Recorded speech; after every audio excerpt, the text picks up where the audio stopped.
အားလုံးပဲမင်္ဂလာပါကိုဒူဝစ်စုခန်းအောင် channel မှာကြိုဆိုပါရစေဒီနေ့တော့ Python lesson 1 variable အကြောင်းလေ့လာသွားပါမယ် variable ဆိုတာ data တွေကိုသိမ်းဆည်းထားဖို့အသုံးပြုတဲ့ name တစ်ခုဖြစ်ပါတယ်ဥပမာကျွန်တော်နာမည်ကို name ဆိုတဲ့ variable ထဲမှာသိမ်းမယ်ဆိုရင် name စုခန်းလို့ရေးနိုင်ပါတယ် variable တွေကိုအသုံးပြုပြီး number တွေ text တွေနဲ့အခြား data တွေကိုသိမ်းဆည်းနိုင်ပါတယ်ကဲအခု example program ကို run ကြည့်ရအောင်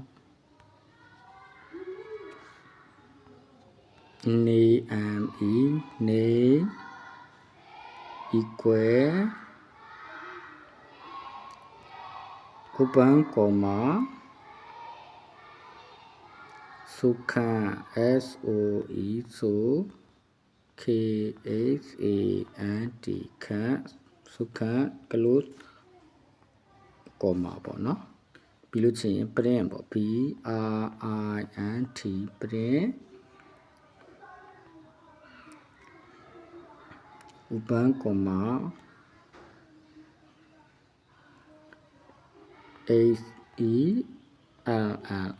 HELLO hello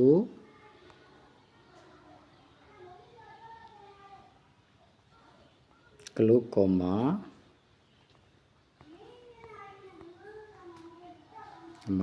comma လေးတစ်ခုပြန်ချပါမယ်ချပြီးလို့ချင်းအဲ့မှာ name ပေါ့နော် NAME name ဆိုပြီးတော့မှပိတ်ပါမယ်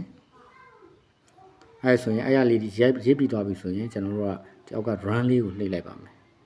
run လေးကိုနှိပ်လိုက်ခါမှာ hello စုခန်း program face လို့ပြီးတော့ပေါ်လာပါလိမ့်မယ်ကဲအဲဆိုရင်နောက်တစ်ခုလေးပေါ့နော်နောက်တစ်ခုလေးစမ်းကြည့်ရအောင်အတက်ကောပါတဲ့ program အတက်ကောပါတဲ့အရာလေးပေါ့နော်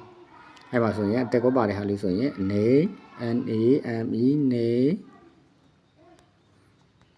name စုခန်း SOE ဆို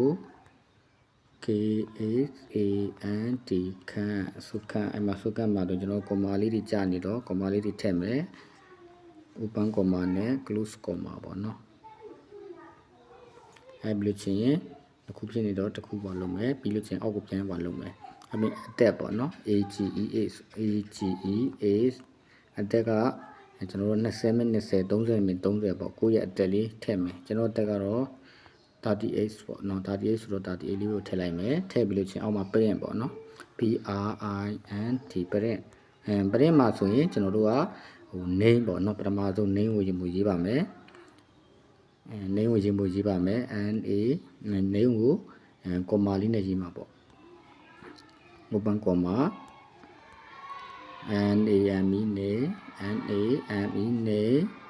name ပြီးရင် equal ပေါ်လာမယ် name equal close ပေါ့နော် close ပေါ်လာမယ်လာပြီးလို့ချင်းအဲ့ကြားထဲမှာကျွန်တော်တို့ဗာလေးချမလဲဆိုရင် comma လေးချမယ် comma လေးချပြီးအဲ့ပေးမှာဗာလေးရေးမလဲဆိုရင် name ပေါ့ name ဒါကနောက်တစ်ခါကျွန်တော်တို့အတက်ကိုထည့်ရတဲ့အတွက် print ပေါ့နော်အတက်အတွက်ထည့်မယ် PRINT print အဲ့မှာဆိုရင်လည်း open comma လေးထည့်မယ်အဲ့မှာဗာလဲဆိုရင် AGES ပေါ့ AGES is equalအဲ့မှာ close comma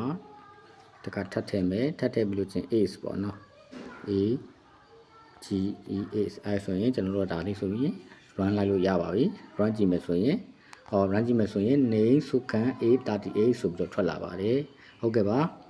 ဒီသင်ခန်းစာလေးတွေကိုသဘောကျတယ်ဆိုရင်ကျွန်တော်ရဲ့ဗီဒီယိုလေးကို like and subscribe ပြီးတော့ share တွေလုပ်ပေးကြပါဦးအားလုံးကိုအထူးကျေးဇူးတင်ပါတယ်